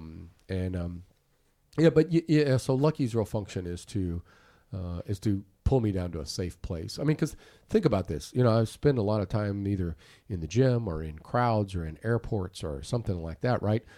If, let's say, in the off chance that my defibrillator did go off, it would be like getting kicked by a racehorse. So I am going to fly across the room, right? And if in theory, literally, it's is it like the paddles on your chest? Is that what it is like the paddles on my chest. But imagine standing up with no place to rebound from the paddles. You know what I mean? So it's going to knock you across the room. Yep. And you could, I could hit my head and bleed out or something. Yeah, right. So you could get injured from the life-saving defibrillator. Yeah, right. right. So Lucky's function is to, hey, dude, chill out. Wow. And so I just sit down. I kind of take an inventory of how everything's feeling, and I sit there for a few minutes. And he. Do you work with Lucky to make sure he stays sharp on keeps the sword sharp? Yeah, and I got him. It's just an unbelievable process. And in a really, really neat way.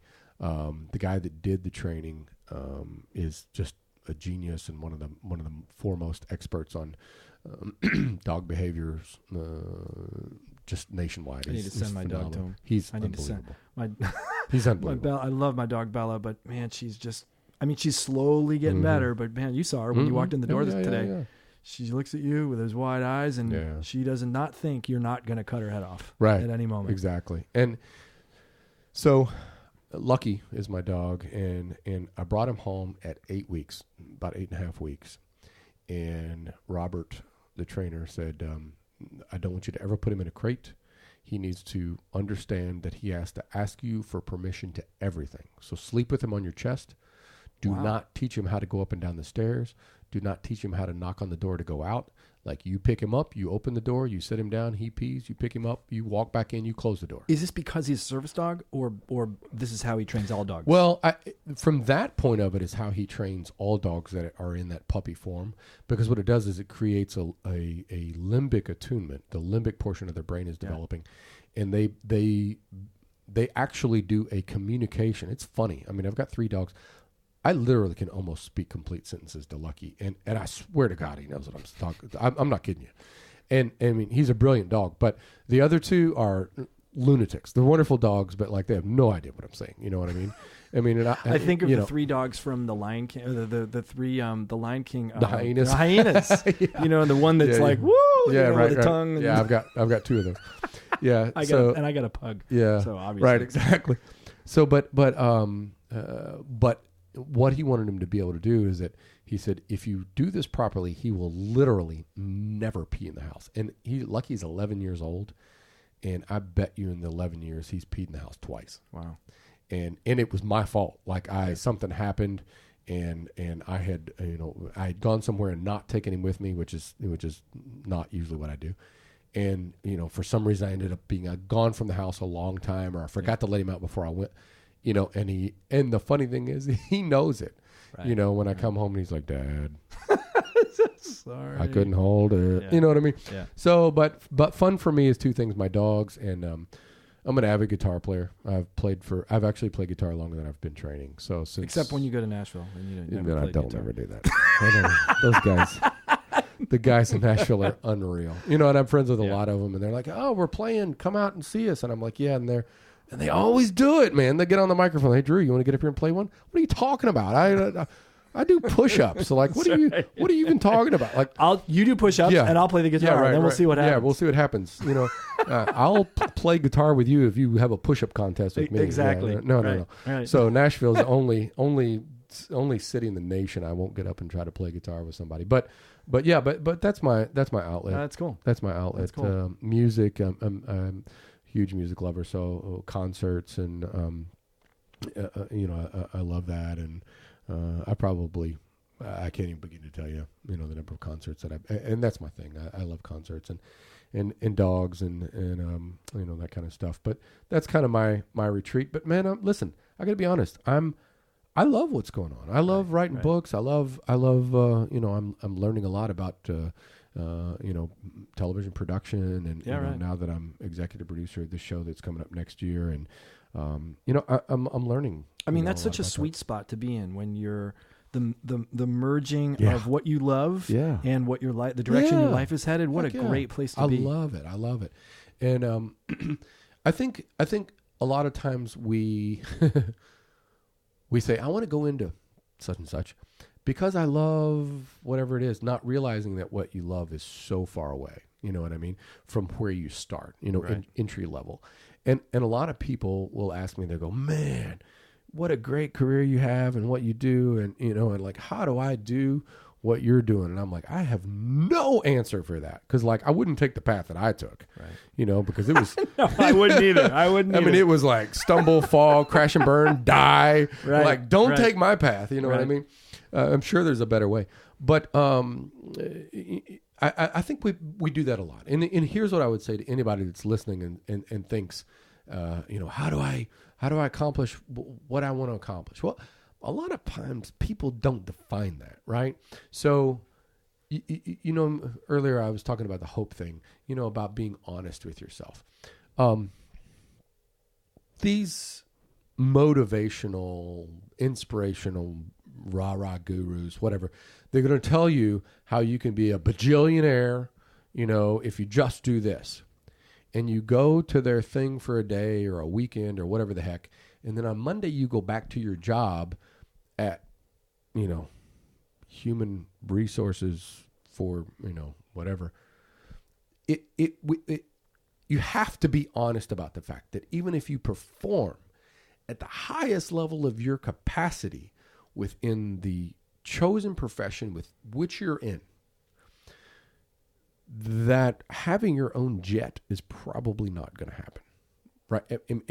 And to believe that some screaming guru told you that if you think his or her way, that could possibly be an outcome for you, is I dislike that greatly. Well, it's interesting because people will say that, and they'll be speaking to an audience of 6,000 people, telling everybody the same thing. Yeah. And if everybody was that successful, everybody'd be doing it. Absolutely. They'd already be doing it. They'd already be. I mean, like, absolutely. They would have no purpose. That's it. Absolutely. So it drives me crazy too. Yeah. It wears me out. So I don't mind the inspirational aspects of those things, but I think what I'm hearing you say, and what I'm taking from what you're saying is acceptance of what is already, and like loving your life as is, and that's the start of the path. That's exactly right.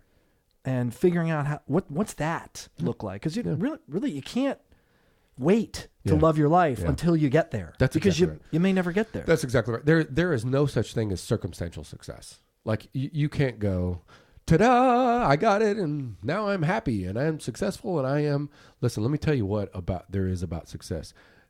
I call it, and I'm going to write a book one day called There Is No Parade, because there is zero parade, right? And even if you look, somebody, just recently, the past week, I'm a big fan of Dwayne Johnson, The Rock. Yeah. Right? And many, many years ago, he and I had the chance to work out together a couple of times. He was still wrestling. It was before he became the huge star that he is now. So I've always kind of followed him and stuff like that. And he was a cool guy. But he just recently got a star on the Hollywood Walk of Fame. Wow. Right? That is a big parade type of thing, and he recently did, he has some movie premieres. That's a parade type of thing. I'm telling you that his success the parade isn't a success. It's all of that other stuff that he was doing. Right. Follow the guy's work ethic. Right. He's up at 4 a.m. And working out. And when work is done at the end of the day, he's back in the gym working out. Yeah. Right? Or he is staying up late working on work projects. He's surrounded himself with a brilliant team.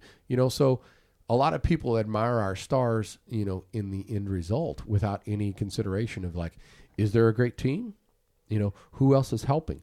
His team is huge, right? Yeah. Right. And I am just getting into the beginning of understanding that. And now, as I sit here and think about it, there are probably 20 people, or more actually on my team that help these things, like my book, like my TV show, like our, nutrition bars and the food delivery. And actually it's more than that. It's probably closer to 50, that allow that help make all that stuff come to fruition. Yeah. I couldn't do that on my own. Right? So you have to understand that although I may be the face of it, or I may be thinking of it, or I may be come up with the idea, man, you either have to employ or empower people to want to get behind your vision and be a part of that, right? So don't back to our example of the screaming gurus, and that is there's a lot of value in their motivation, because a lot of people are basically sleepwalking through life. Yeah. Right. Yeah. And so I like that. I like that they're trying to wake people up, wake up, don't squander your life. Yeah. You're asleep. Look, I don't listen. Take it from me. Like, I mean, when you're not going to get another chance. You're on borrowed time. This is not a dress rehearsal. This is it, right? You are in the game right now, you know? And so, and a lot of people go, well, I hate my job, but it's, it pays the bills. And I'm like, freaking quit. Right. You were looking for one when you found that one. Find another one. Right. Like, if you put half the energy into finding another one as you do into complaining about the one you have, absolutely, you would be, or figure out a business that you want to do. Or, I hate where I live. Move. I hate my relationship. Dump him. Right. I hate my car. Get a new one. You know what I mean? There's a great old skit from, I tell people this a lot. Not Carol Burnett. Who was on the Carol Burnett show? Carol Burnett, Tim Conway. Tim Conway skit. Oh, was it Tim Conway? Jesus, now I'm getting my old comedians mixed up. Harvey. Harvey was his partner, but there was another guy who had his own. Bob Newhart. Bob Newhart. Yeah. It was a Bob Newhart show, and he does a skit where he plays a psychotherapist, and he's like, the lady comes in with her problems, and he's like, well, let me just tell you something. I've got a therapy. I can help you. Mm-hmm. He's like, it's gonna cost you $5, mm-hmm. and we're gonna sit and talk for probably 2 minutes. Mm-hmm. And she's looking at him like he's nuts because, what psychotherapist says it's going to take 2 minutes mm-hmm. and $5. Mm-hmm. And he goes, I've only got 2 words for you. And it really applies to anything that you've got to say about anything, any problem you're having. Stop it. Yeah, exactly. Stop it. Yeah. Exactly. And then they go into a whole bunch of other stuff, and it's hilarious. Right. No, but that's unbelievably true. And so many people, as I'm talking about all the titles of books I want to write, another one, change everything, right? So how many times have you ever, maybe you've done, if you're listening and you're driving to work, maybe you're listening to this as you're driving to work or driving home, you end up in a destination, whether it was home or work or wherever it is you're driving, you don't remember anything from start to finish. You're like, how did I end up at home? That's right. How did I get here? And furthermore, I was commanding a 1,000-pound, multi-1,000-pound killing machine. Absolutely, yes. Right? So we become so routine, and we become so like kind of in this pattern of doing things, and oftentimes they're things that we hate, and we don't even realize we're doing it, right?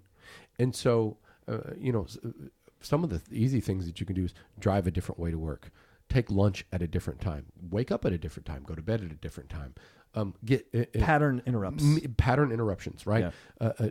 Develop new friends. You don't have to shit can the old friends, but develop new friends, right?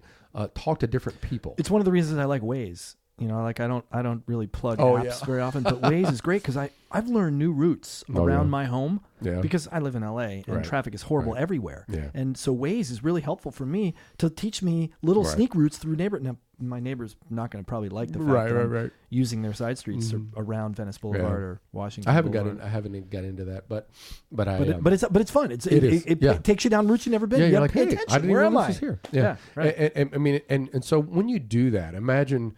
And like as an exercise, I challenge anybody to do this. Drive from home to work. And when you get to work, grab a piece of paper and write down the top 5 most compelling billboards you saw. You can't do it because you're not paying attention. That's right. Right? Unless it's a billboard, like there's a billboard I'm thinking of right now that's near Pete's Coffee in Westwood that it's a guy who actually he passed away strangely like 5 years ago, but he's still on the billboard. Oh, really? His face is on the billboard. I can't remember I can't remember who he is. But you see it. But I can picture exactly what that billboard. Right. But it's been the same guy on the same billboard forever. Right. That billboard I remember, but the other ones, but if they changed it, you would absolutely. I'd have no idea. Yeah. Right. Right. Oh, maybe I would. Maybe I would actually remember because of the change. But the whole point of it is that not just your drive, but we do this all the time. We do it with the way that we talk. We do that with the way that we interact with our spouses or boyfriends, girlfriends, parents, siblings, friends, business relationships. We have certain kind of go-to phrases that we use and the way that we respond and, and things like that. Stop it. Bob Newhart, stop it. And really go, am I even aware of where I am right now and what's going on? And if I am not happy with something, there are two things you can do. The first thing you can do is you can fix it or you can stop it. Those are the two things that you can do. Right. Otherwise, shut up, right? And then don't expect that paying some crazy guru thousands of dollars to scream at you and jump up and down to to dance music, that suddenly you're going to end up with your own jet. It's not going to happen. Right. So we have to be honest about where we are in their situation. And if that's your plan, like you really do want to have your own jet, perfectly fine. Be honest about where you are and go. Execute the hope plan. Exactly. I love it. Can I get there from where I'm at right now? Can I get there? Nope. Well, then you need to dump that job and move to something where there's a chance that you may end up somewhere down the road having your own jet. But if it's something that is not within reach, then it's nonsensical to even think about it. Drew, thanks for this. I mean, we've gone way longer than I thought. I'm sorry, man. No, it's good. I mean, like, wind me up. Let me go. I'm like, we could probably go on for another couple hours. Yeah, we're probably good. My wife's going to go, what are you doing up there? And absolutely. So I really appreciate your time. Yeah, awesome, and man. You've been way generous. And I look forward to, I was actually going to try to read the book beforehand, but then I didn't get a copy of it. That's my fault. But now I have the copy. I went out of town happy. on business. Yeah, and if you want to pick up my book, 25 Days, it's a proven program to rewire your brain, stop weight gain, and finally crush the habits that you hate forever. It's based in a lot of science, but you'll be thrilled to know that I did not put all that crappy science in there. It's actually a real life plan. It's a very enjoyable read. Everybody seems to like it. There are 25 gourmet created macronutriently balanced recipes in there that are just fantastic, and really happy about those. But you can pick up the book on Amazon.com or your local Barnes & Noble or barnesandnoble.com. How do people find you? If they you can go to my website, drewlogan.com. Well, if you want to ask me a question, find me on social media. That's the best way. I am very active on Instagram. All of my social media handles are the same. They're at the Drew Logan, THEDREWLOGAN.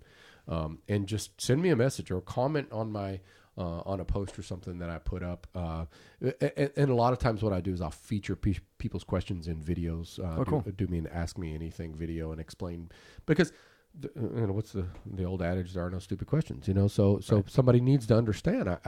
There are others that aren't asking that would like to know that as well. So find me there, but you can go to my website, drewlogan.com, and there are about 9 different portals there to be able to find the book.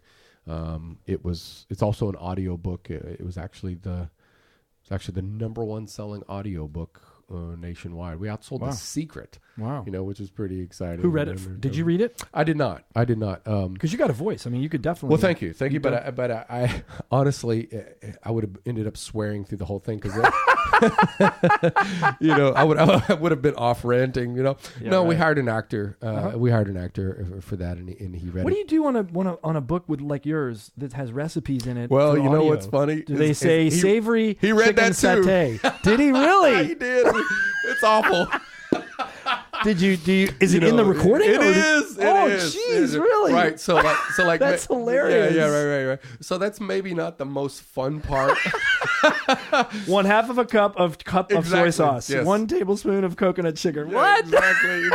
Not the most fun part, but it's been a great process, and you can find the book on my website, drewlogan.com, and I'll leave you with this story. This is the funnest thing. People talk about, oh, you're so successful. I got the best success story personally for me ever.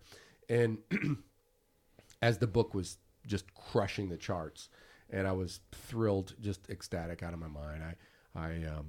I've always been a big reader all my life. My mom was a reading specialist, an early elementary education teacher, and taught me to read very, very young. And so as a kindergartner, when other kids for show and tell would bring their pet goldfish, I would put the kids in a circle and I would read a book to them because I was the only person in class that could read.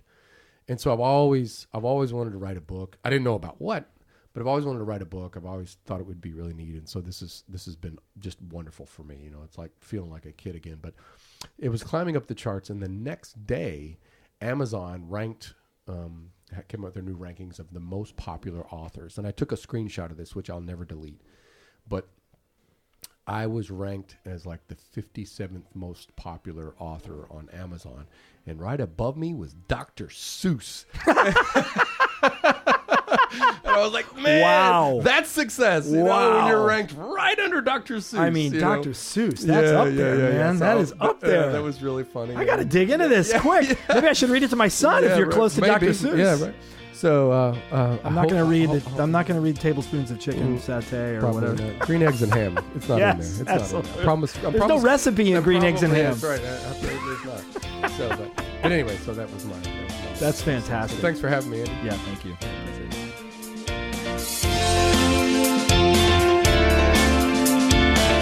The Whole Life Podcast is produced by our podcast team, Winslow Jenkins, Becca Borowski, and Ernie Hurtado. You can find all of our episodes, links, and complete show notes at wholelifechallenge.com/podcast. The way that I've found is the best way to listen to podcasts is to subscribe so that episodes automatically get delivered right to your mobile device. You can do that in any podcast app on your phone. And hey, if you like the podcast, please do me a favor. Go to iTunes and give it a 5-star rating. And recommend it to your friends. I'm Andy Petronic, and thanks so much for listening.